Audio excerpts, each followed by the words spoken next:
அவருடைய மதிப்பீட்டு முறை என்னன்னா, இந்த உலகத்தின் படிப்பு அதிக முக்கியம் வாய்ந்தது. ஆனால் கிறிஸ்தவ வாழ்க்கையில் தேர்ச்சி பெற வேண்டும் என்பது அவ்வளவு முக்கியம் அல்ல. அதனால்தான் அந்த கிறிஸ்தவ வாழ்க்கையில் தோல்வி அடைவது குறித்து என்ன செய்வதில்லை, கவலைப்படுகிறதில்லை. ஆனால் தேவன் நம்மை உண்டாக்கி நம்மை வகுப்புல சேர்த்து பாடம் கற்பித்து தேர்ச்சி பெற வேண்டும் என்ற பிள்ளைகள் என்று எதிர்பார்த்து இருக்கிற ஒரு சூழ்நிலையை என்றாவது நாம் பார்த்திருக்கிறோமா, எண்ணி பார்த்திருக்கிறோமா? தேவன் தன்னுடைய பிள்ளைகளையும் பள்ளிக்கூடத்தில் கொண்டு போய் சேர்த்து அவர்கள் என்ன செய்வார்கள், அவர்கள் பாஸ் பண்ணுவார்கள். அவர்கள் 7வது வகுப்பிலிருந்து 8வது போவார்கள், 8லிருந்து 9 போவார்கள் என்று எதிர்பார்த்து வருஷம் பார்த்து ஃபெயில் ஆகிவிட்டேன் என்று அவருடைய பிள்ளைகள் வரும்போது அவருக்கு எப்படி இருக்கும்? ஆனால் துரதிருஷ்டவசமானது, நாம் யாரும் தேவன் அதை அப்படி எதிர்பார்க்கிறார் என்று நினைச்சதில்லை, எண்ணுகிறதே இல்லை. நம்முடைய பிள்ளைகள் மேல் நாம் எவரும் அக்கறையா இருக்கிறோமோ அதே போல தேவன் தம்முடைய பிள்ளைகள் மேல் அக்கறையா இருக்கிறார் என்பதை குறித்து என்ன செய்கிறதில்லை, எதிர்பார்த்து இருப்பதில்லை. ஆகவே தான் நாம் என்ன செய்கிறோம், தோல்வி அடைந்து கொண்டே இருக்கிறோம். நம்முடைய இந்த உலக பிரகாரமான படிப்புல வளர்ச்சி அடைந்து கொண்டே போகிறார்கள் நம்முடைய பிள்ளைகள். அதை நாம் வாழ்த்துகிறோம், ஒவ்வொரு வருஷமும் அதை விரும்புகிறோம். ஆனால் ஆவிக்குரிய படிப்புல தோல்வி அடைந்து கொண்டே போகிற ஒரு சூழ்நிலையை தேவன் பார்த்து கண்ணீர் விடுகிறதை, இல்லையென்றால் அவர் ஏங்குகிற ஒரு ஏக்கத்தை நம்மால் உணர முடிகிறதா? அதற்கு காரணம் என்ன தெரியுமா? அதற்கு காரணம் என்ன? நம்முடைய வாழ்க்கையில நாம் ஒன்றிலே திருப்தியா இருக்கிறோம். பக்தி என்று ஒன்று இருக்கிறது, பக்தியின் வேஷம் என்று ஒன்று இருக்கிறது. ஒளியின் தூதன் என்று ஒன்று இருக்கிறது, ஒளியின் தூதன் வேஷம் என்று ஒன்று இருக்கிறது. நாம் அந்த பக்தியின் வேஷத்திலேயே என்ன செய்கிறோம், திருப்தி அடைகிறோம். அதிலே திருப்தி அடைந்து ரியல் லைஃப் இல்லைன்னா உண்மையான நிஜமான யதார்த்த வாழ்க்கையில தேவன் கொடுக்கிற வெற்றிக்குள்ளாக போவதற்கு நமக்கு என்ன இல்லை, விருப்பம் இல்லை, இல்லை என்றால் அதை பற்றிய அறிவு இல்லை. நம்முடைய இந்த விடுமுறை வேதாகம பள்ளியின் தலைப்பு அதுல என்ன இருக்கு, நான் யார், ஹூ ஆம் ஐ, நான் யார். அது ஒரு பெரிய சப்ஜெக்ட், ஒரு பெரிய ஒரு கருத்துள்ள ஒரு பாடம். நம்முடைய வாழ்க்கையிலேயே நாம் யார் என்பதை அறியாமலேயே நம்முடைய வாழ்க்கையை நடத்தி கொண்டே இருக்கிறோம். நான் யார்? பவுல் அப்போஸ்தலன் ரொம்ப நாள் கழித்து அவர் சொன்னார், நான் நிர்பந்தமான மனுஷன், என்னை இந்த பாவம் மரணம் என்பவையிலிருந்து என்னை பிரிப்பது இது. ரொம்ப நாள் கழித்து சொன்னார். அவர் என்ன நினைத்தார், அவர் ஒரு பக்தியின் வேஷம் வைத்திருந்தார். எத்தனையோ ஆண்டு காலமாக அந்த நியாயப்பிரமாணத்திலே வளர்க்கப்பட்டதினாலே அந்த பக்தியின் வேஷத்திலேயே அவர் திருப்தி அடைந்து அதுதான் நிஜம் என்று நினைச்சார், நம்பினார். அந்த பக்தியின் வேஷத்திலே அவர் நியாயப்பிரமாணத்திற்கு நான் நினைவில்லை, கீழ்ப்படியாமல் இருக்கவில்லை, நியாயப்பிரமாணத்தின்படி நான் குற்றம் சாட்டப்படாதவன், நான் எந்த குற்றமும் அறியாதவன் என்கிற ஒரு அருமையான ஒரு வாழ்க்கை, நியாயப்பிரமாணத்தின்படி பரிபூர்ணமான ஒரு வாழ்க்கை வாழ்ந்து அந்த வேஷத்திலேயே வந்ததினாலே அவர் அதிலே திருப்தி அடைந்திருந்தார். ஆனால் மிகவும் காலம் கழித்துதான் அவர் அறிந்தார், நான் நிர்பந்தமான ஒரு மனுஷன், என்னை பாவம் மரணம் என்கிற அந்த அடிமைத்துவத்திலிருந்து விடுவிப்பது யார்? கர்த்தராகிய இயேசு கிறிஸ்துவின் இரத்தத்தினாலே நிச்சயிக்கிறோம் நாம் மீட்கப்பட்டிருக்கிறோம். நான் இன்றைக்கு முக்கியமான ஒன்றை நாம் தியானிக்க போகிறோம். ஆதியாகமம் 1வது அதிகாரம் 27வது வசனம் நான் உங்களுக்கு வாசிக்கிறேன். ஆதியாகமம் 1வது அதிகாரம் 27வது வசனம். யாராவது ஒரு சின்ன பிள்ளைங்க சொல்லுங்க பார்ப்போம். ஆதியாகமம் 1வது அதிகாரம் 27வது வசனம். யாராவது மனப்பாடமா சொல்ல முடியுமா? விபிஎஸ் பிள்ளைங்க மனப்பாடமா சொல்ல முடியுமா? Very good. இந்த விடுமுறை வேதாகம புள்ளியுடைய முதல் நாள் கருத்து வசனமே அதுதான். நான் யார்? நான் யார்? நான் ஒரு மனுஷன், தேவனால் படைக்கப்பட்ட ஒரு மனுஷன். தேவன் படைக்கும் பொழுது எப்படி படைத்தார்? தேவன் தம்முடைய சாயலாக மனுஷனை சிருஷித்தார். அவனை தேவ சாயலாகவே சிருஷித்தார். ஆணும் பெண்ணும் அவர்களை சிருஷித்தார். தேவன் படைக்கும் பொழுது தேவன் ஒரு மனுஷனை, ஒரு யாரானாலும் சரி, ஒரு சிறு பையனா இருந்தாலும் சரி, சிறு பொண்ணா இருந்தாலும் சரி, தேவன் எப்படி படைத்திருக்கிறார்? தம்முடைய சாயலாகவே மனுஷனை படைத்தார். தம்முடைய சாயலாகவே மனுஷனை சிருஷ்டித்தார். அவனுக்கு சந்தேகம் வந்துடக்கூடாதுங்கிறக்காக திரும்பவும் சொல்கிறார், அவனை தேவ சாயலாகவே சிருஷ்டித்தார். எப்பயுமே ஒரு இதை வலியுறுத்தணும்னா 2 இடம் நம்ம நினைச்சிடும் சொல்றோம். தேவனும் அப்படிதான் சொல்றார். நாம பட்டுவிடக் கூடாது என்பதற்காக அவர் சொல்கிறார், தேவன் தம்முடைய சாயலாக மனுஷனை சிருஷ்டித்தார். அதெல்லாம் எப்படிங்க இருக்க முடியும்? நம்மை சுற்றி இருக்கிற மக்களையும் நம்மையும் பார்த்து கொண்டு நான் தேவ சாயலா அப்படின்னா நமக்கு என்ன இல்லை? ஒரு நம்பிக்கை இல்லை. தேவன் என்னை தேவ சாயலாகவே படைத்திருப்பாரா? நம்பிக்கை இல்லை. ஆகவே தான் வசனம் திரும்ப வச்சிருக்கிறார், அவனை தேவ சாயலாகவே சிருஷ்டித்தார்.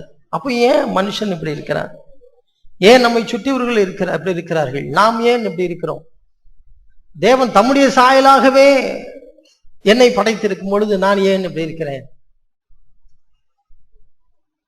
மனுஷனை தேவன் படைத்து அவர்களை ஏதேன் என்கிற ஒரு தோட்டத்திலே வைத்து அவரிடத்தில் தேவன் ஒரே ஒரு காரியத்தை தான் அவர் சொல்கிறார். அந்த வசனத்தை நாம் தியானிக்கலாம். 2வது அதிகாரத்துல 16வது வசனத்துல, தேவனாகிய கர்த்தர் மனுஷனை நோக்கி, நீ தோட்டத்தில் உள்ள சகல விருட்சத்தின் கனியையும் புசிக்கவே புசிக்கலாம், ஆனால் நன்மை தீமை அறியத்தக்க விருட்சத்தின் கனியை புசிக்கவே வேண்டாம். நீ அதை புசிக்கும் நாளிலே சாவாய். ஆண்டவர் 22வது வசனத்துல, 3வது அதிகாரம் 22வது வசனத்துல, பின்பு தேவனாகிய கர்த்தர், இதோ மனுஷன் நன்மை தீமை அறியத்தக்கவனாய் நம்மில் ஒருவரை போல் ஆனான். இப்பொழுதும் அவன் தன் கையை நீட்டி ஜீவ விருட்சத்தின் கனியை பறித்து புசித்து என்றென்றைக்கும் உயிரோடு இராதபடிக்கு செய்ய வேண்டும் என்று அவனை தோட்டத்திலிருந்து நிச்சயித்து விட்டார், விரட்டி விட்டார். சோ ஆகவே இங்க 2 விதமான கனிகள் இருக்கிறது, 2 விதமான விருட்சங்கள் இருக்கிறது. ஒன்று ஜீவ விருட்சம், இன்னொன்று நன்மை தீமை என்பதை அறியத்தக்க ஒரு விருட்சம்.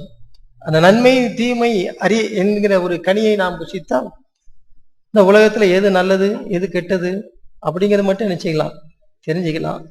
ஆனா ஜீவ விருட்சத்தின் கனியை புசித்தால் அவன் ஒரு டிவைன் லைஃப், தெய்வீக சுபாவத்திலே அவன் நினைச்ச முடியும், அவன் வாழ முடியும். தேவன் மனுஷனை சிருஷ்டித்த பொழுது எந்த சாயலாக சிருஷ்டித்தார்? தம்முடைய சாயலாகவே சிருஷ்டித்தார். இது ஒரு வாழ்க்கை. ஆனால் இன்னொரு வாழ்க்கை, நன்மை தீமை என்கிற ஒரு காரியத்தை தெரிந்து கொண்டு புத்திசாலித்தனமாய் நமக்குண்டு ஒரு வாழ்க்கையை அமைத்து கொண்டு நாம் என்ன நினைக்கிறோமோ அதுபடியே ஒரு வாழ்க்கையை வாழ்ந்து கொள்ளலாம். அது ஒரு புத்திசாலித்தனமான ஒரு வாழ்க்கை. இன்னொரு வாழ்க்கை தேவ சாயலாகவே வாழ்கிற வாழ்க்கை. ஆனால் 2யுமே தேவன் தெரிந்து கொள்ள வேண்டும் என்று மனுஷன் கொடுக்கும் பொழுது அவன் எதை தெரிந்து கொண்டான்? ஏன் இஷ்டப்படி வாழ்கிற வாழ்க்கை தான் எனக்கு நிச்சயம் வேண்டும். தேவ சாயலாக இருக்கிற ஒரு வாழ்க்கை எனக்கு வேண்டாம். அந்த விருட்சத்தின் கனியை அவன் புசிக்க பிரியப்படல. பார்ப்பதுக்கு அழகாயும் கண்ணை மயக்கக்கூடியமான ஒரு பழத்தை தான் அவன் விரும்புகிறான். அவனுடைய சாய்ஸ். நான் என்னுடைய இஷ்டப்படி வாழ வேண்டும், தேவன் விரும்புகிற ஒரு வாழ்க்கை அல்ல. நான் என்னுடைய இஷ்டப்படி, என்னுடைய அறிவின்படி, நான் நினைக்கிறபடி நான் ஒரு வாழ்க்கையை வாழ வேண்டும். அதைத்தான் மனுஷன் தெரிந்து கொள்கிறான். இன்றைக்கு நீங்களும் நானும் கூட நம்மை அறியாமலேயே அந்த வாழ்க்கையை என்ன செய்கிறோம், தெரிந்து கொள்கிறோம். எனக்கு எது சரின்னு பட்டதோ அதை என்ன செய்கிறேன், செய்கிறேன். தேவ சாயலா இருக்கிற ஒரு வாழ்க்கை என்பது, நான் அதை ஒரு உதாரணத்தோடு நாம் பார்க்கலாம். லூக்கா எழுதின சுவிசேஷத்துல 15வது அதிகாரத்துல, லூக்கா எழுதின சுவிசேஷம் 15வது அதிகாரம் 12வது வசனத்துல 11ஆம் வசனத்துல ஒரு இளைய குமாரன் கதையை நாம் படிக்கிறோம். ஒரு மனுஷனுக்கு 2 குமாரர்கள் இருந்தார்கள். அவர்கள் இளையவன் தகப்பனை நோக்கி, தகப்பனே, ஆஸ்தியில் எனக்கு வரும் பங்கை எனக்கு தர வேண்டும் என்று அவன் வாங்கி கொண்டு எங்கே போய் செய்வான், ஊதாரித்தனமாய் தன்னுடைய வாழ்க்கையெல்லாம் என்ன செய்து விட்டான், செலவழித்து விட்டான். ஆனால் மூத்த குமாரனோ தன் தகப்பன் சொல்லை கேட்டு அவருடைய வீட்டிலேயே இருந்து அவருக்காகவே பாடுபட்டு நினைச்சுகிறான்.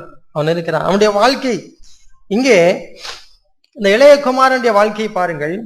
அவன் தகப்பனே, பரத்துக்கு விரோதமாகவும் உமக்கு முன்பாகவும் நான் பாவம் செய்தேன்.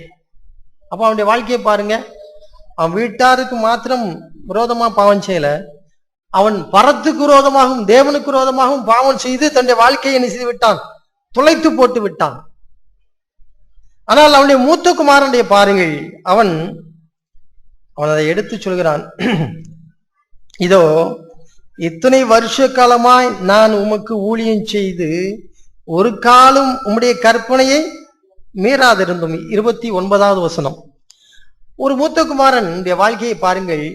அவன் வாழ்நாள் முழுவதும், அவனுடைய வாழ்க்கை முழுவதும் தன் தகப்பனுடைய வீட்டிலேயே இருந்து அவருக்கு என்ன செய்கிறான், ஊழியம் செய்கிறான். தகப்பன் என்ன வேலை செய்ய சொல்கிறாரோ அதையெல்லாம் என்ன செய்கிறான், செய்கிறான். ஒரு காலம், ஒரு நாள் கூட தன்னுடைய தகப்பன் சொன்னதை என்ன செய்யல, மீறவில்லை. ஒரு நாள் கூட தகப்பன் சொன்னதை மீறவில்லை. அவன் அப்பா அம்மாட்ட போய் இன்னைக்கு எனக்கு விருந்து வைக்கணும், எனக்கு ஸ்பெஷலா ஒண்ணு செய்யணும் அப்படின்னு கூட அவன் என்ன செய்யல, அவன் கேட்டு வாங்கவில்லை. ஏன்னா அவன் சொல்றான், எனக்கு ஒரு நாள் கூட நீங்க என்ன செய்யல, ஃபீஸ்ட் வைக்கவில்லை, நீங்க ஒரு நாள் கூட எனக்கு விருந்து கொளுத்த கன்றெல்லாம் அடிக்கல. ஆனால் இளைய குமாரனும் அவனுடைய தகப்பனை சொல்ல கேட்கல, ஊதாரித்தனமாய் தன்னுடைய சொத்தை பங்கு வைத்து விட்டான். அவன் எல்லாவற்றையும் புத்திசாலித்தனமாய் பிழைக்கவும் இல்லை. அவன் வேசிகளிடத்திலே அழித்து விட்டான். தன்னுடைய தகப்பனுக்கு விரோதமாக மாத்திரமல்ல, தன்னுடைய பரத்துக்கு விரோதமாகவும் என்ன செய்து விட்டான், அவன் பாவம் செய்து தொலைத்து விட்டான். இப்போ 2 பிக்சர் இருக்கு இதுல. நல்ல மனுஷன் யார், கெட்ட மனுஷன் யார்? இல்லைன்னா தேவன் விரும்புகிற வாழ்க்கை இது, தேவன் விரும்பாத ஒரு வாழ்க்கை இது. நம்முடைய பார்வையில இந்த மூத்த குமாரனுடைய வாழ்க்கையெல்லாம் அருமையான ஒரு வாழ்க்கையாக இருக்கிறது. இந்த இளைய குமாரன் இந்த வாழ்க்கையை தொலைத்து போட்ட வாழ்க்கையாகத்தான் நினைச்சது தெரிகிறது. இன்றைக்கும் அநேகர் தங்களுடைய இந்த நியாயப்பிரமாணமான ஒரு வாழ்க்கையிலே திருப்தி அடைந்து தேவன் இவைகளிலே முழுமையாய் திருப்தியாய் இருக்கிறார் என்று நினைக்கிறார்கள். நன்மை தீமை அறிந்து ஒரு வாழ்கின்ற ஒரு வாழ்க்கை, அதைத்தான் யார் வாழ்ந்துட்டு இருக்கா? இந்த மூத்த குமாரன் நினைச்சுக்கிறான், வாழ்ந்துட்டு இருக்கிறான். அவனுக்கு என்ன நன்மை எது தெரியுது? அப்பா சொன்னதுக்கு கீழ்ப்படியணும், அப்பாவுக்கு துரோகம் பண்ணக்கூடாது, நம்முடைய வாழ்க்கை சொத்துக்கள் எல்லாம் வீணா செலவழித்திடக்கூடாது, அழித்து விடக்கூடாது, வயல்ல போய் ஒழுங்காய் வேலை பார்க்கணும், சோம்பேறியா இருக்கக்கூடாது. இதெல்லாம் என்ன ஒரு வாழ்க்கை? சரி தவறு என்று ஞானத்தினால் புத்தியினால் அறிந்து வாழ்கின்ற வாழ்க்கை. அது அவருக்கு எது சரின்னு படிக்கிறதோ அது இருக்கு. ஆனால் தேவன் அதிலே திருப்தியா இருக்கிறாரா? காலம் வந்தது, அவன் தன்னுடைய இளைய குமாரன் திரும்ப வந்தவுடனே அவனுடைய உண்மையான ரூபத்துக்கு ஒரு சோதனை வந்தது. அப்பொழுதுதான் மூத்த குமாரன் என்ன செய்கிறான், அவன் கோபப்பட்டு அவருடைய பிதாவுடைய வீட்டை விட்டு என்ன செய்கிறான், வெளியே போகிறான். கதையின் முடிவில் யார் வெளியே நிற்கிறான்? உண்மையாய் நேர்மையாய் நியாயப்பிரமாணத்தின்படி குற்றச்சாட்டப்படாதவனாய் நன்மை இது தீமை என்று அறிந்து பகுத்தறிந்து வாழ்ந்த ஒரு மனுஷனுடைய வாழ்க்கை எங்கே இருக்கிறது? வெளியே இருக்கிறது. ஆனால் முழுமையாய் தன்னுடைய வாழ்க்கையை தொலைத்து போட்ட ஒரு மனுஷன் அவருடைய ரத்தத்தினாலே மீட்கப்பட்டதினாலே அவன் என்ன செய்கிறான்? அவன் தேவ சாயலை என்ன செய்தான்? அவன் தேவ சாயலான ஒரு வாழ்க்கையை பற்றி கொண்டான். நம்ம எத்தனை பேர் இந்த தேவ சாயலான ஒரு வாழ்க்கையை வாழ வேண்டும் என்று பிரயாசப்படுகிறோம்? நான் உங்களுக்கு என்னுடைய வருத்தத்தை நான் உங்களுக்கு சொல்கிறேன். இல்லைன்னா நம்முடைய சபையினுடைய அநேகர் நாளுக்கு நாள் தேர்ச்சி அடைய வேண்டிய ஒரு வாழ்க்கையை விட்டு தேவ சாயலாக ஒரு நாளுக்கு நாள் மறுரூபமாக வேண்டுமே என்கிற ஒரு வாழ்க்கையை விட்டு நன்மை தீமை, எது சரி எது தப்பு என்று தங்களுக்கு தெரிந்த ஒரு வாழ்க்கையிலேயே முன்னேறி கொண்டு அதிலேயே என்ன செய்கிறார்கள்? திருப்தி அடைந்து இருக்கிறார்கள். மூத்த குமாரனை போல அதிலே திருப்தி அடைந்து இருக்கிறார்கள்.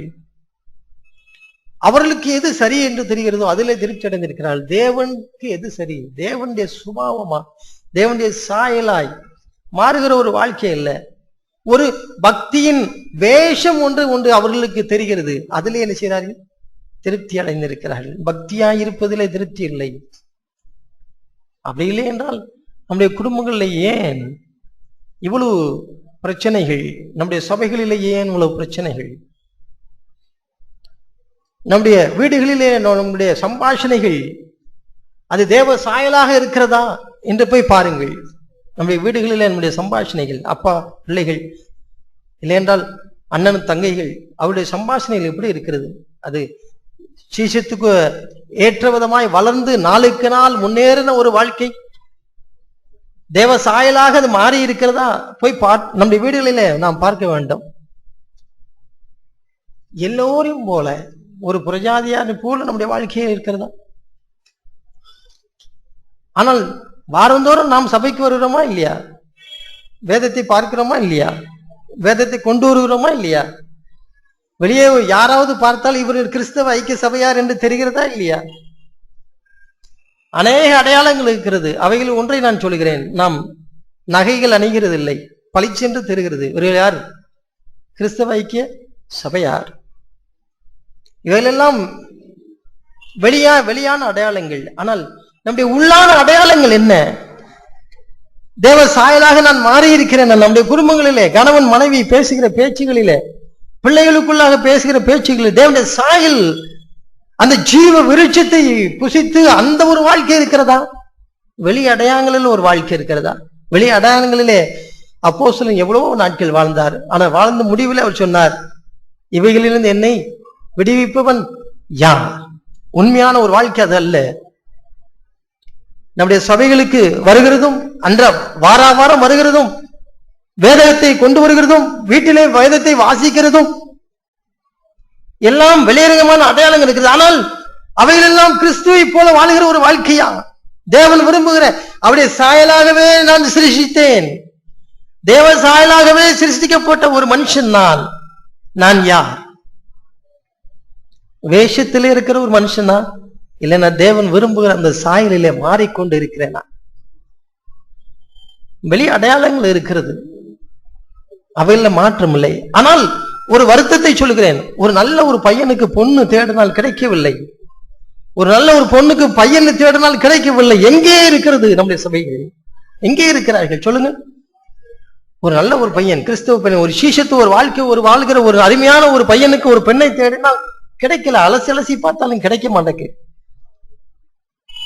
ஏன் சொல்ல முடியவில்லை? இந்த பிள்ளை நல்ல பிள்ளை என்று சொல்ல முடியவில்லை, எடுத்து சொல்ல முடியவில்லை. அவருடைய வாழ்க்கை நாற்றம் எடுக்கிறது,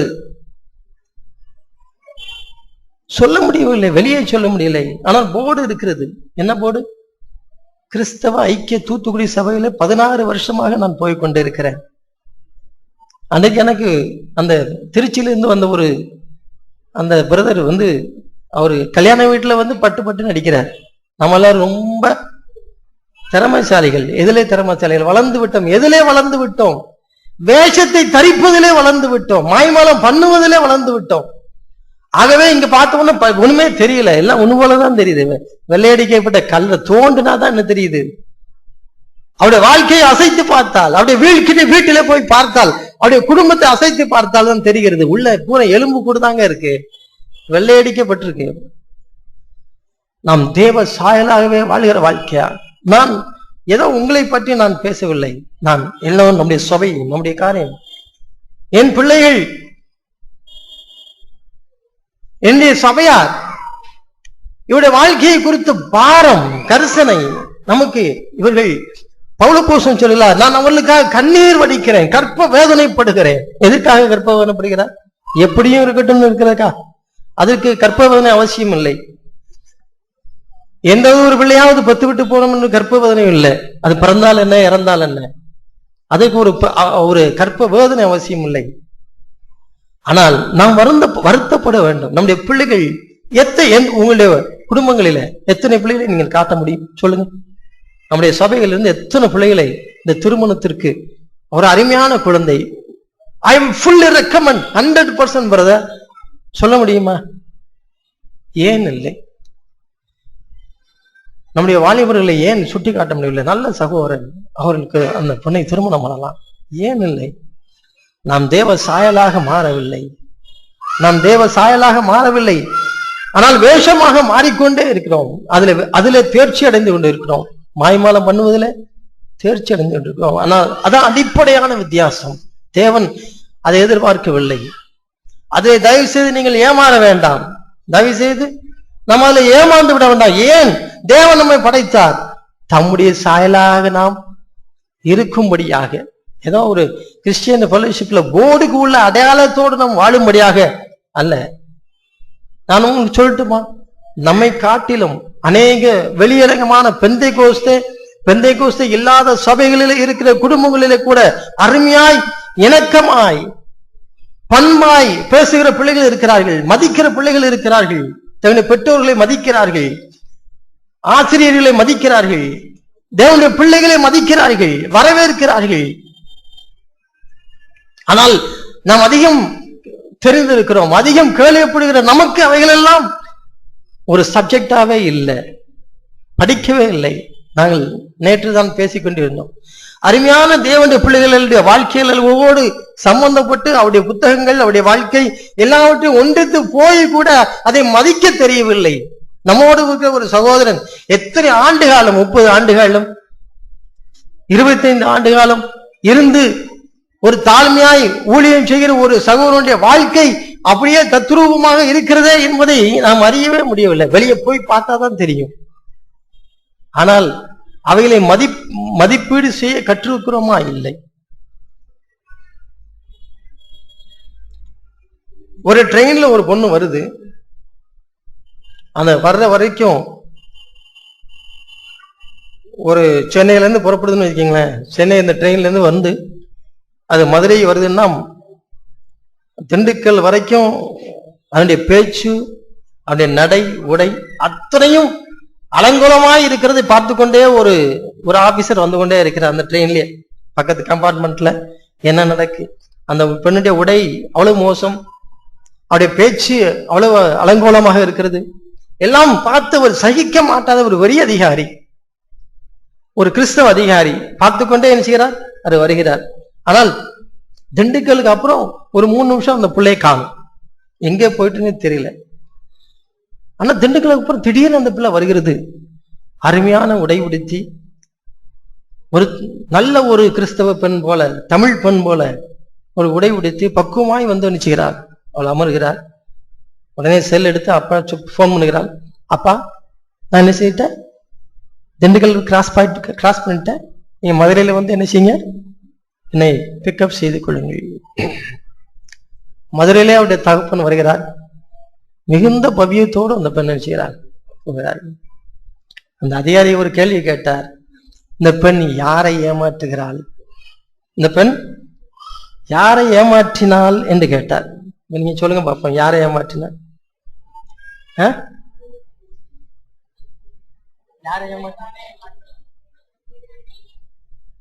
சரியாக சொன்னார்கள். அந்த பெண் யாரை ஏமாற்றினாள்? தன்னைத்தான் ஏமாற்றினாள், வேற யாரும். எல்லாம் நினைக்காங்க அப்பாவை ஏமாத்தியாச்சு, அம்மா ஏமாத்தியாச்சு. தன்னுடைய வாழ்க்கையை சீரழிக்குவது தெரியாமல் அவள் பெற்றோருக்கும் தான் ஒரு வேஷம் போட்டுக் கொண்டிருக்கிறார். நம்முடைய வாழ்க்கையும் அப்படிதான்.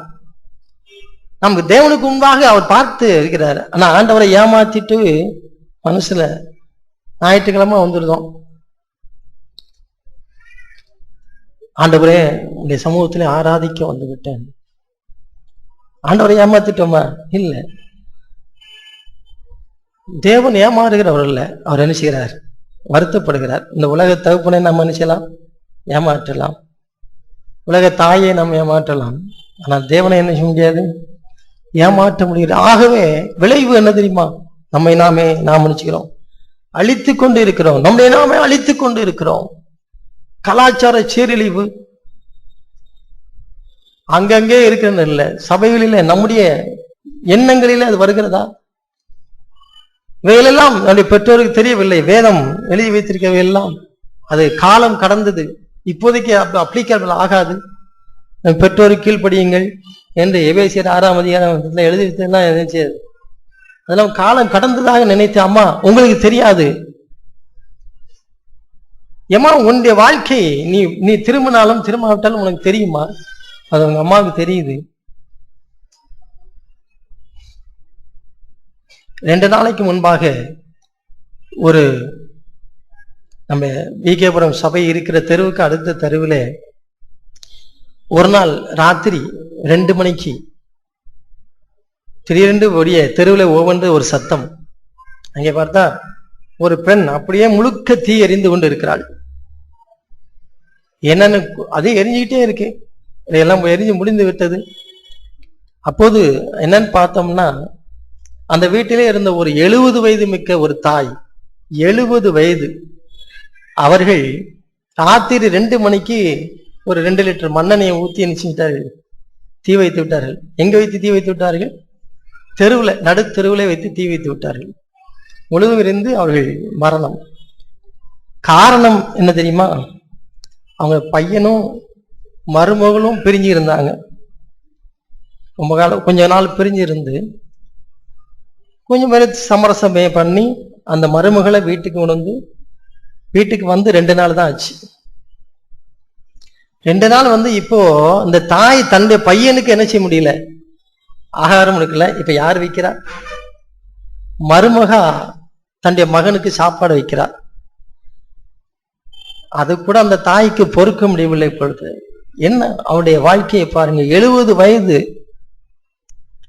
மருமகள் வீட்டுக்கு வந்து விட்டார் என்பதினாலே 3ஆவது நாளிலே தன்னுடைய தலையில மண்ணெண்ணெயை ஊத்தி தீ வச்சாச்சு. அப்படியே நின்று எரியுது. எங்க தெரியுமா? ரோட்ல. ஏன் தெரியுமா? வீட்டுல மண்ணெண்ணெய் வச்சுன்னா வீடு பெயிண்ட் அடிச்சிருக்கிறது அழுக்கா போயிடும். தன்னுடைய வீடு பாழாய்விடக் கூடாது என்கிற நல்ல எண்ணத்துல ரோட்டுல தன்னை வீசி விட்டார்கள், தீ வைத்து விட்டார்கள்.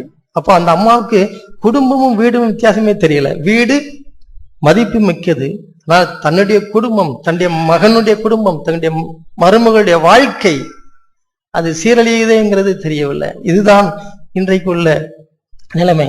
ஒரு 50 வயசை தாண்டிட்டோம், நமக்கு ஒன்றும் கோபம் இல்லை, கசப்பு இல்லை, எரிச்சல் இல்லைன்னு நினைக்க வேண்டாம். 70 வயது தன்னுடைய வாழ்க்கையினுடைய 90% முடித்து விட்ட ஒரு தாய், ஒரு பெண்மணி. அந்த பெண்மணிக்கு தன்னுடைய மகனுடைய வாழ்க்கை நன்றாயிருக்க வேண்டும் என்கிற சிந்தனை இல்லை. தன்னுடைய மகனுக்கு இன்னொருத்தி, தன்னுடைய மருமம் இன்னொருத்தி இல்லை, அவருடைய மனைவி. என்ன ஒரு சமுதாயம், என்ன ஒரு வாழ்க்கையின் மதிப்பீடு. தன்னுடைய வாழ்க்கைக்கே தீ வைத்து எழுத்தார்கள். செத்தும் கெடுத்தால் சீதக்காதி என்று நினைச்சுவார்கள், சொல்லுவார்கள். செத்தும் கெடுத்தான் சீதக்காதி. அப்படி என்றால் இருந்தும் கெடுத்தான், செத்தும் கெடுத்தான். அவனுடைய சீதக்காதியை பற்றி, ஒரு சீதக்காதி என்பது ஒரு பெயர். அவனுக்கு பெயர் எப்படி அந்த வாழ்க்கையை ஏன் அப்படி சொல்கிறான் என்றால், அவன் இருக்கிற வரைக்கும் அவங்க வீட்டுல பிரச்சனையா இருந்தது, தெருவுல பிரச்சனையா இருந்ததான். கடைசியில அந்த தெருவுல எப்ப இருந்தாலும் அவனுக்கு சண்டை தான். ஆனா ஒரு நாள் அவனுக்கு திடீரென்று அவனுக்கு மரணம் வந்தது, அவன் இறந்து விட்டான். உடனே சனியன் தொலைஞ்சது என்று நினைச்சார்கள். அந்த தெருவில் உள்ளவர்களுக்கெல்லாம் ஒரு சந்தோஷம், நம்முடைய இந்த தெருவை பிடித்த சனி முடிந்து விட்டது, இனிமே நல்ல ஒரு வாழ்க்கை, அவனை எப்படியாட்டு ஒரு அடக்கம் பண்ணிடுவோம் என்று சொல்லி அவனை அடக்கம் பண்ணுவதற்காக முயற்சித்தார்கள். அப்பொழுது அவனுடைய பாக்கெட்ல ஒரு துண்டு பிரதி இருக்குது. அந்த துண்டு எடுத்து பார்த்தார்கள். என்னுடைய கடைசி ஆசை என்று எழுதி வைத்திருந்தான், என்னை தயவு செய்து இந்த இடத்துல நல்லடக்கம் செய்யும் சொல்லி ஒரு இடத்தை குறிப்பிட்டு அவனை செய்ய விட்டான். உன்னை சரி பரவாயில்ல, அவனை வச்சு அந்த இடத்துல அடக்கம் பண்ணிடுவோம் என்று சொல்லி எல்லாரும் பிரயாசப்பட்டு அந்த இடத்துல போய் அடக்கம் பண்ண போகிறார்கள். அந்த இடத்துல போய் அடக்கம் பண்ண போன உடனே அடுத்த ஊருக்காரன் வந்துட்டான். இந்த இடத்துல நினைச்சக்கூடாது, அடக்கம் பண்ணக்கூடாது. இந்த தெருவில் உள்ளவங்க இந்த ஊருக்காரங்க இதுல அடக்கம் பண்ண, அவங்க இதுல அடக்கம் பண்ணக்கூடாது. 2 பேருக்கும் சண்டை. 2 ஊர்லயும் பயங்கர அடிதடி தகராறு. கடைசியில தான் சொன்னாங்க, இருந்தும் கெடுத்தான் செத்தும் கெடுத்தான் இந்த சீதக்காரி.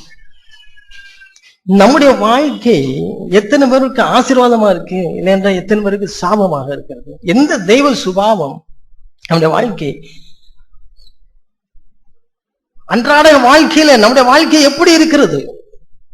பேரு வெளியே உள்ள காரியங்கள் இருக்கிறதா? நம்முடைய பிள்ளைகள்ல தேவனுடைய அருமையான சீசித்து வாழ்க்கை ஒரு பிள்ளைகள் இருக்கிறதா?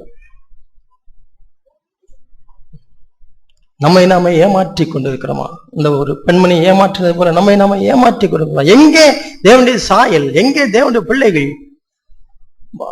ஒரு சபைக்கு வந்தவுடனே ஒரு தேவனுடைய உள்ளான ஆர்வமாய் முகம் மலர்ந்து சிரிக்க முடிகிறதா? தேவனுடைய சுபாவத்தை வெளிப்படுகிறதா?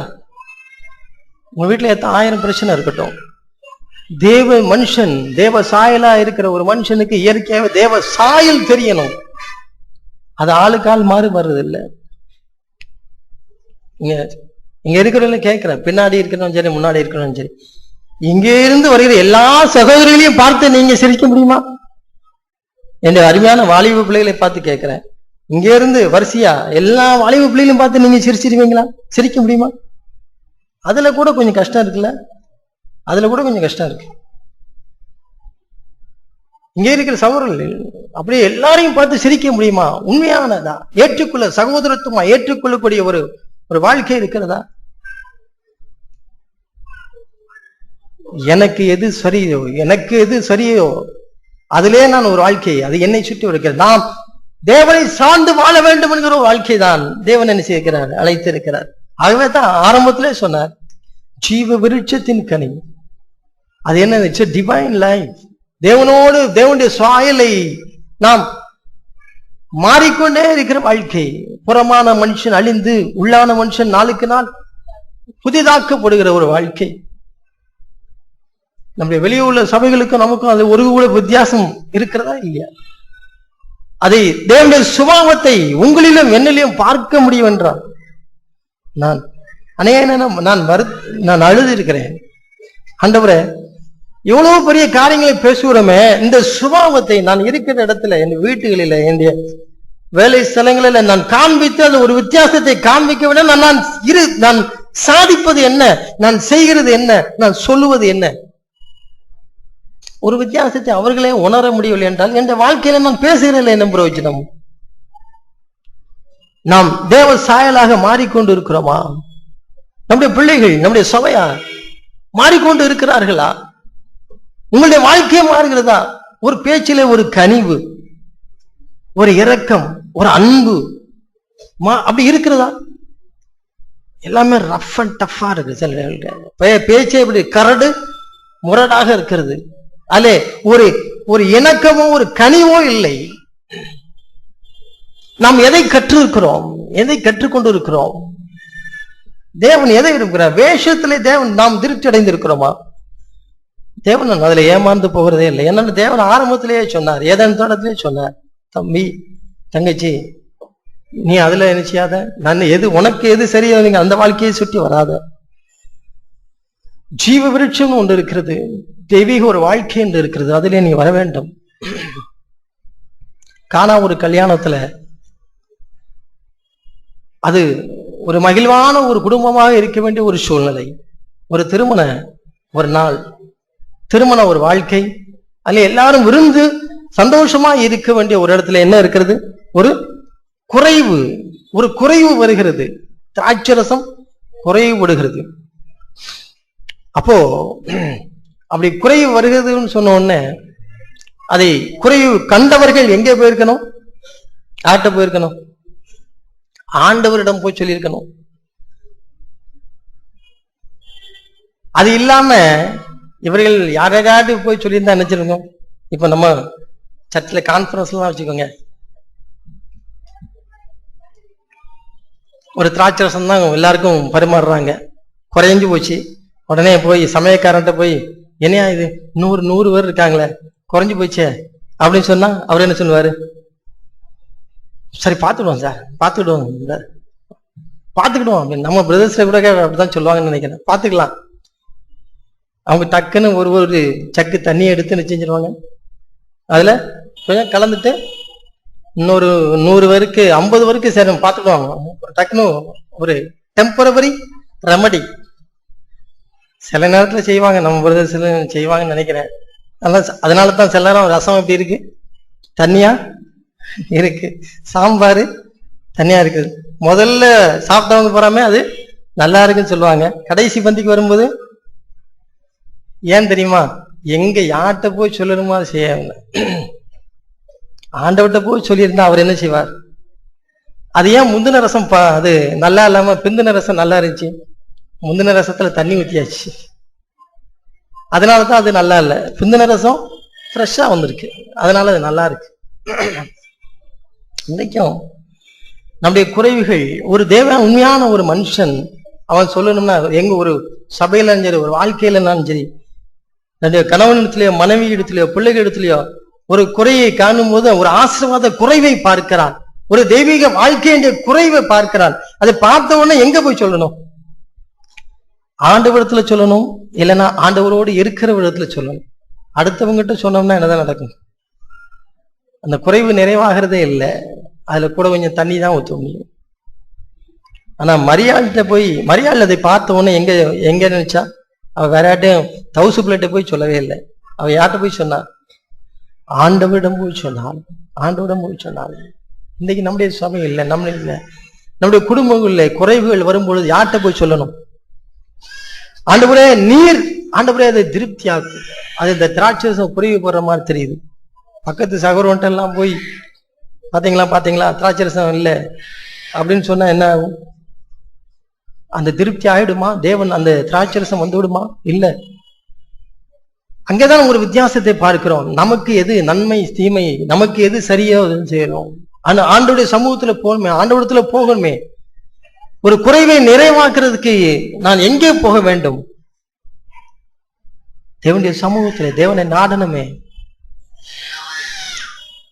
தேவன் நம்மோடு அவர் பேசிக்கொண்டே இருக்கிறார். வாரம் அவர் பேசுகிறார். அவருடைய வாழ்க்கை தேவனுக்கு பிரியமான ஒரு வாழ்க்கையை வாழ்வதற்கு நிச்சயம் வேஷதாரிகளாக இருப்போம், அதிலே திருப்தி அடைந்து இருப்போம்னால் நாம் நிச்சயம் மாறவே முடியாது. தேவனுடைய சமூகத்துக்கு தான் நாங்கள் நிச்சயம் வேண்டும் போக வேண்டும். நம்முடைய வாழ்க்கை மற்றவருடைய வாழ்க்கையை காட்டிலும் வித்தியாசமா இருக்கிற.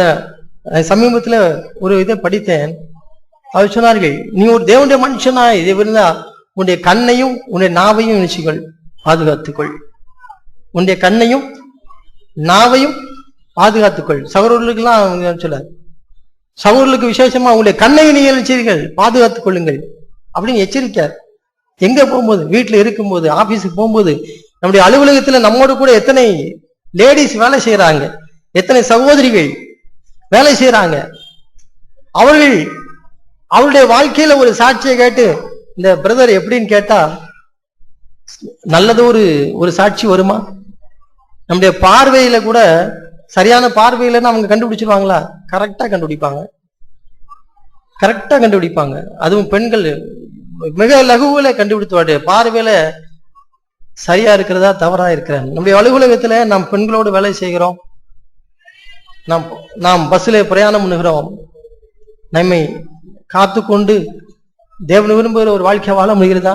இல்லை என்றால் அபிஷேகம் நம்ம இடத்துல என்ன செய்யாது, இருக்காது.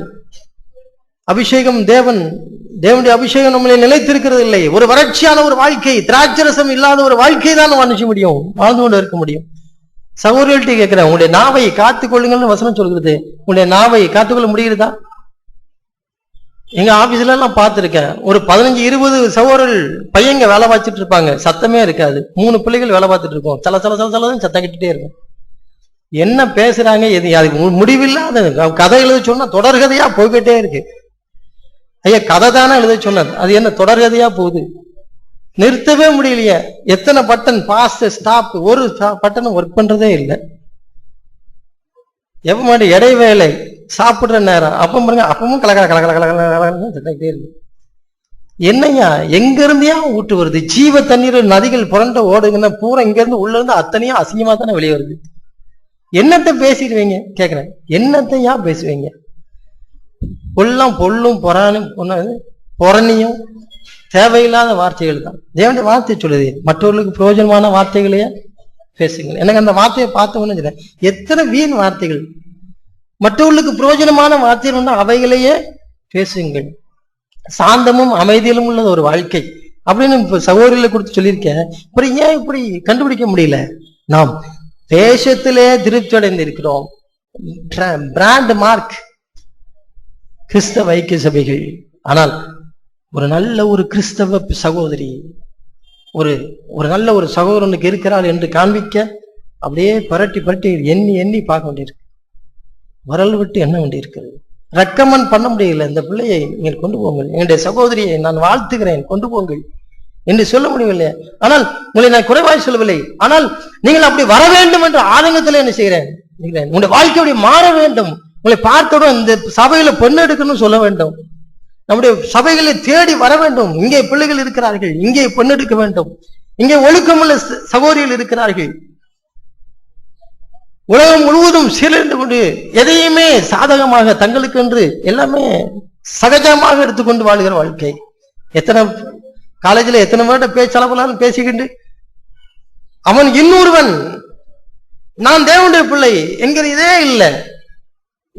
எல்லாம் எல்லாம் காலேஜில் ஃப்ரெண்ட்ஸ் தானே, நாங்க ஃப்ரெண்ட்ஸ் மாதிரி தான் பழகிறோம்.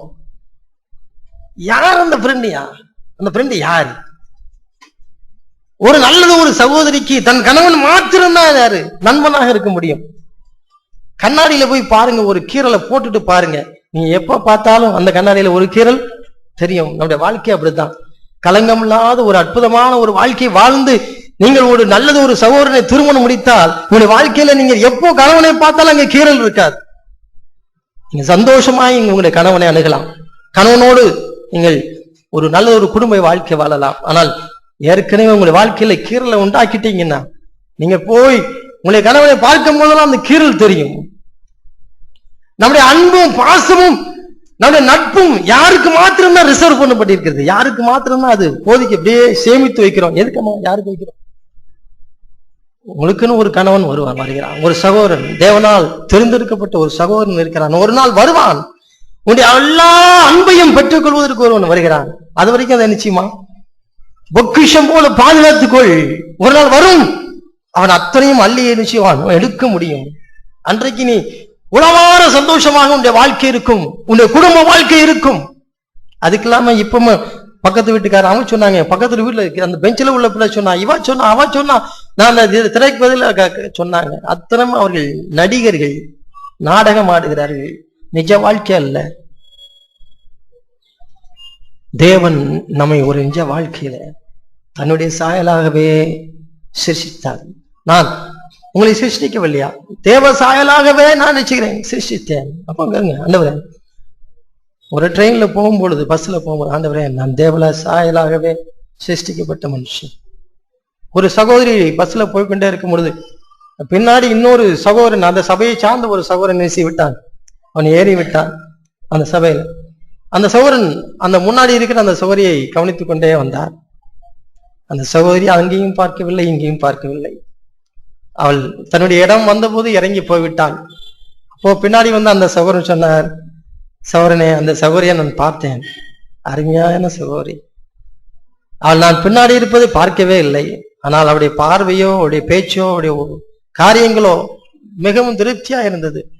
அவள் தன்னுடைய எல்லை வந்த உடனே அதை இறங்கி அவாட்டு போகின்றே இருக்கிறாள். அப்படி ஒரு சாட்சி வாழ்க்கையில கேட்க முடியுமா? இன்னொரு சாட்சியும் இருக்கிறது. ஒரு சகோதரி திடீரென்று ஒரு சபைக்குள்ள வந்து விட்டாள். சபைக்குள்ள வந்து புதிதாய் ஒரு நல்லதொரு சபை என்று சொல்கிறார்களே அப்படின்னு சொல்லி வந்து விட்டார்கள். வந்து அது திருமணமாகாத ஒரு சகோதரி வந்து உன்னை வந்து உட்கார்ந்து இருக்கிறார்கள். அங்கே சகோதரர்களே மிகவும் இவ்வளவு பெரிய கூட்டம் இல்ல, ஒரு 50-60 பேர் இருக்கிற கூட்டம். சகோதரிலே வரிசையாக வாலிப பையங்கள் உட்கார்ந்து இருக்கிறார்கள். அப்பொழுது ஒரு சகோதரனும் இருக்கிறார். அங்கிருந்து அந்த புதிதாய் வந்த நல்ல ஒரு எண்ணத்தோடு வந்த சகோதரி அங்கே உட்கார்ந்து இருக்கிறாள். அவள் திரும்பி பார்த்த உடனே அவள் சொன்னாள், இதுவும் இங்கதான் இருக்குதா அப்படின்னு கேட்டார். இதுவும் இங்கதான் இருக்குதா? அதுக்கப்புறம் இந்த பிரசங்கியாரு பெரியட்ட இப்படி இப்படி நின்று எங்களுடைய கிறிஸ்தவ ஐக்கிய சபை இப்படின்னு பிரசங்கம் பண்ணா அது காதுல ஏறுமா? ஏறவே ஏறாது. ஏன்னா அது அங்க இருக்கிறத பார்த்துட்டா, அதனுடைய அவலட்சணத்தை பார்த்து விட்டாள். அவன் ஏற்கனவே எங்கேயோ பஸ்லயோ போகும்போது அவனுடைய பார்வை, அவனுடைய காரியங்கள் எல்லாம் தெரிந்து விட்டது, அது வந்து விட்ட. இனிமே எந்த வித பெரிய பிரசங்கம் பண்ணாலும் எடுக்கவே எடுக்காதுங்க, எடுபடாது. அடுத்த வாரம் சபைக்கு வரமாட்டான், கேரண்டியா சொல்றேன். அடுத்த வாரம் வருவாள? இதுவும் அதுவுமா உட்கார்ந்து இருந்தேன்னா மதிக்க வேண்டிய ஆட்கள், மதிக்கப்பட வேண்டிய ஜெம்புகள் நம்முடைய சபைகளில் இருக்க வேண்டும். முத்துக்களாக வைரங்களாக இருக்க வேண்டிய ஒரு வாழ்க்கை. சாதாரண குப்பைகளுக்காக வாழ்க்கையை தொலைத்து விட்டு, தங்களுடைய வாழ்க்கையே தொலைத்து விட்டு வந்து உட்கார்ந்து இருக்கிறதா? தேவன் இன்றைக்கு நம்மளை எச்சரிக்கிறார், உங்களுடைய பிள்ளைகளை எச்சரிக்கிறார். ஏற்கனவே திருமணம் ஆயிருக்கிறவங்களை எச்சரிக்கிறார். உங்களுடைய பேச்சு, உங்களுடைய கணவனுக்கும் போய் இந்துக்கள் இடத்துல போய் கற்றுக்கொள்ளுங்கள். கணவனை எப்படி மதிக்கணும், எப்படி பேசணுங்கிறது புறஜாதி மார்க்கத்துல போய் கற்றுக்கொள்ளுங்கள். நான் உங்களுக்கு சொல்கிறேன், வெட்கக்கேடான விஷயம். கணவனை எப்படி மதிக்க வேண்டும், தன்னுடைய மனைவியை எப்படி மதிக்க வேண்டும் என்பதை புறஜாதி மார்க்கத்துல போய் கற்றுக்கொள். இன்றைக்கு ஒரு கிறிஸ்தவ ஐக்கிய சபை தேவையில்லை. தேவன் நம்மை தேவ சாயலாகவே நினைச்சிருக்கிறார், படைத்திருக்கிறார். இந்த பிரசங்கத்தை பார்த்து நீங்க எத்தனை பேர் இங்க இருந்த சபைக்கே வரவாண்டான்னு போனாலும் பரவாயில்லை. தேவன் ஒரே ஒன்றுக்காக அழைத்திருக்கிறார். அவர் ஆதியிலே ஏதேன் தோட்டத்திலே ஒன்றுதான், என்னுடைய சாயலாகவே நான் நிச்சயம் படைப்பேன். அதைத்தான் இங்கேயும் அதை விரும்புவார். அதை தவிர வேற ஒரு மாய்மாலமோ வேஷமோ இல்லை. நம்முடைய சபைகளில் எத்தனை குடும்பங்களில சீரழிவு, ஏன் அந்த அவல நிலை? தங்கள் பிள்ளைகளுக்கு கற்றுக் கொடுக்க முடியாத ஒரு நிலை, தங்களுடைய பிள்ளைகள் சரியான ஒரு வாழ்க்கையை தேர்ந்தெடுக்காத ஒரு நிலை, கணவனை மதிக்காத ஒரு நிலை. ஏன் அந்த அவல நிலை? வேஷதாரிகளாக நாம் வாழ்ந்து விட்டோம். தேவன் விரும்புகிறார், நான் யார்? நான் தேவ சாயலாகவே படைக்கப்பட்ட ஒரு மனுஷன். நான் நம்பிக்கை இல்லாத ஒரு வாழ்க்கை அல்ல. தேவன் பவுலப்போஸ் சொல்லும்போது, என்னை இந்த மரண சரீரத்திலிருந்து, என்னை பாவம் மரணம் என்கிற இதுல இருந்து என்னை விடுவிப்போன் யார்? கர்த்தருக்கு ஸ்தோத்திரம். ஏசாயா 62 நினைக்கிறேன், சிறைப்பட்டவர்களை சிறையை இருந்து விடுவிக்கும்படிக்கே ஆண்டவர் நிச்சயம் அவர் வந்தார். அப்படி ஒரு நல்ல ஒரு வாழ்க்கையை தருவதற்காக தேவன் நம்முடைய சமூகத்தில் வந்திருக்கிறார். தேவன் நமக்கு உதவி செய்வாராக.